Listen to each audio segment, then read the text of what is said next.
Hello दोस्तों, मैं Naval Kumar knowledge classes में आपका स्वागत करता हूं।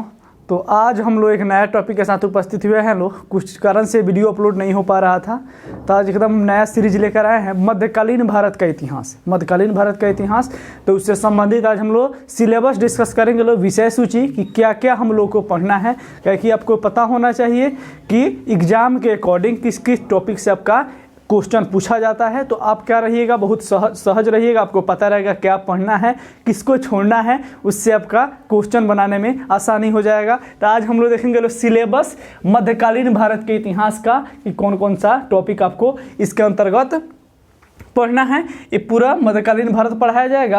अब बीच बीच में आपको आधुनिक भारत का भी वीडियो मिलते रहेगा। और जल्दी हम लोग शुरू करने वाले हैं ना बिहार स्पेशल। जो भी हमारे भाई हैं बीपीएससी की तैयारी करते हैं, सीडीपी या बिहार से रिलेटेड कोई भी एग्जाम जिसमें बिहार से रिलेटेड क्वेश्चन पूछता है, वो सीरीज बहुत ही जल्दी शुरू होने वाला है। ठीक है, तो अगर आप हमारे चैनल पर नए हैं तो पहले पूरा वीडियो को देखिए, अच्छा लगे तो चैनल को सब्सक्राइब कर लीजिएगा, लाइक कमेंट और शेयर ज़्यादा से ज़्यादा जरूर कीजिएगा। चलिए वीडियो को शुरू करते हैं।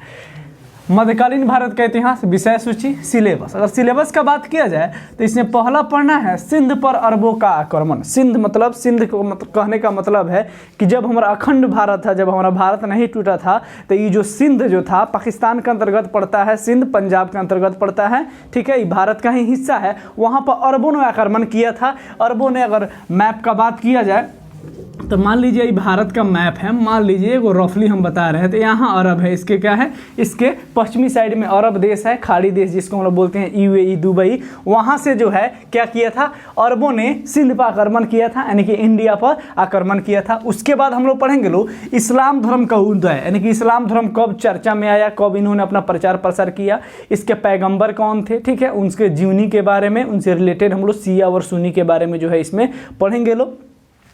अगला जो है आक्रमणकारी महमूद गजनबी, जो कि इसके गजनी बोलते हैं या गजनबी बोलते हैं, तुर्क आक्रमणकारी था, तुर्क से आया हुआ था, तुर्की से आया हुआ था। ठीक है, इसका नाम था महमूद गजनबी या मोहम्मद गजनी। इन्होंने ही क्या 17 बार भारत पर आक्रमण किया था, उसके बारे में यहाँ हम लोग पढ़ेंगे। ये भी कहाँ आए थे, सिंध पर आक्रमण किए थे। उसके बाद सिंध के पंजाब के क्षेत्र में इन्होंने कुछ दिनों तक रहा था और भारत के महत्वपूर्ण मंदिरों से इन्होंने धन लूटा था। सोमनाथ मंदिर पर आक्रमण इन्होंने किया था, मंदिरों को तोड़ा था, मूर्तियों को बर्बाद किया था। उसके बारे में पढ़ेंगे लोग। उसका नेक्स्ट है महमूद गोरी। महमूद गोरी या मोहम्मद गोरी भी इनको कहा जाता है, जिन्होंने भारत पर आक्रमण किया था, जिसने और पृथ्वीराज चौहान से जो युद्ध हुआ था, तराइन का प्रथम लड़ाई और तराइन का दूसरी लड़ाई जो है 1191 में और 1192 में, उसके बारे में हम लोग पढ़ेंगे लोग। उसके बाद आता है राजपूत वंश। राजपूत वंश, ठीक है, राजपूत वंश में हम लोग पढ़ेंगे लोग परमार वंश के बारे में, चौहान वंश, प्रतिहार वंश, सोलंकी वंश और चंदेल वंश। इस सब जो है राजपूत वंश से रिलेटेड जो हैं, जो भी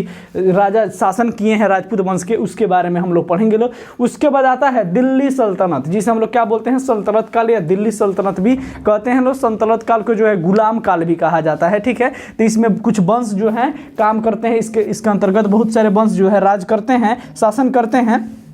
ये गुलाम वंश एगो है, पहला है इसमें गुलाम वंश। ठीक है, उसके बाद है खिलजी वंश, उसके बाद आता है तुगलक वंश, उसके बाद आता है सैयद वंश और लोदी वंश। और लोदी वंश, ये 5 जो मुख्यतः वंश है, इसके अंतर्गत क्या करते हैं, शासन करते हैं। इसके अंतर्गत क्या करते हैं, शासन करते हैं। उसके बाद आता है विजयनगर साम्राज्य। विजयनगर साम्राज्य जिसे हम लोग बहमनी साम्राज्य भी कहते हैं लोग, इसके अंतर्गत हम लोग पढ़ेंगे लोग। उसके बाद भक्ति आंदोलन, यानी कुछ आंदोलन चलाए जाते हैं। भक्ति आंदोलन हिंदू लोग से रिलेटेड है, हिंदू के साधु जो भी हो गए, पंडित हो गए, जो भी हमारे संत हो गए, उनसे संबंधित ये आंदोलन चलाया जाता है। उसके बाद सूफी आंदोलन है, मुसलमानों से संबंधित ये आंदोलन चलाया जाता है। धार्मिक आंदोलन है, कैसा आंदोलन है, यह धार्मिक आंदोलन है।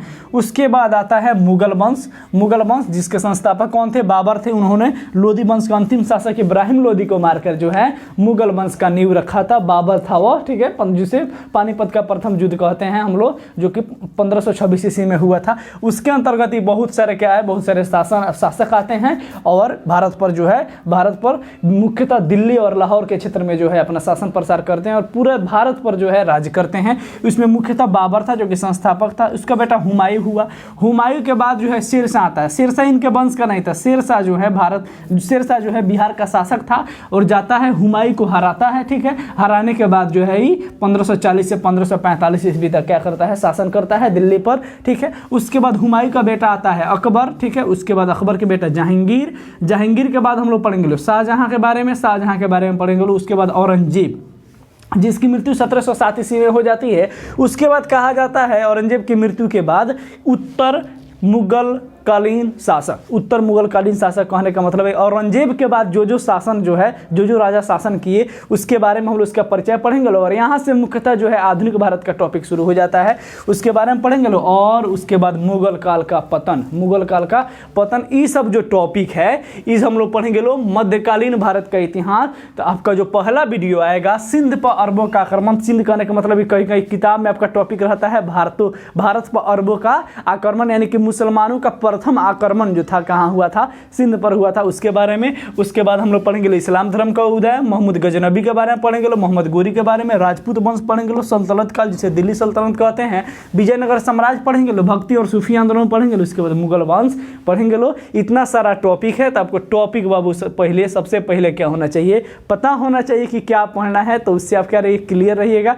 आपके दिमाग में वो टारगेट बना रहेगा, अरे भाई हाँ यही टॉपिक हमको पढ़ना है, यहाँ से क्वेश्चन, मेजर क्वेश्चन, ज़्यादा से ज़्यादा प्रश्न आपके पूछे जाते हैं। तो अगर वीडियो अच्छा लगा हो, ठीक है, तो वीडियो को लाइक कीजिए, कमेंट कीजिए, शेयर कीजिए। मिलते हैं नेक्स्ट वीडियो में, तब तक के लिए जय हिंद।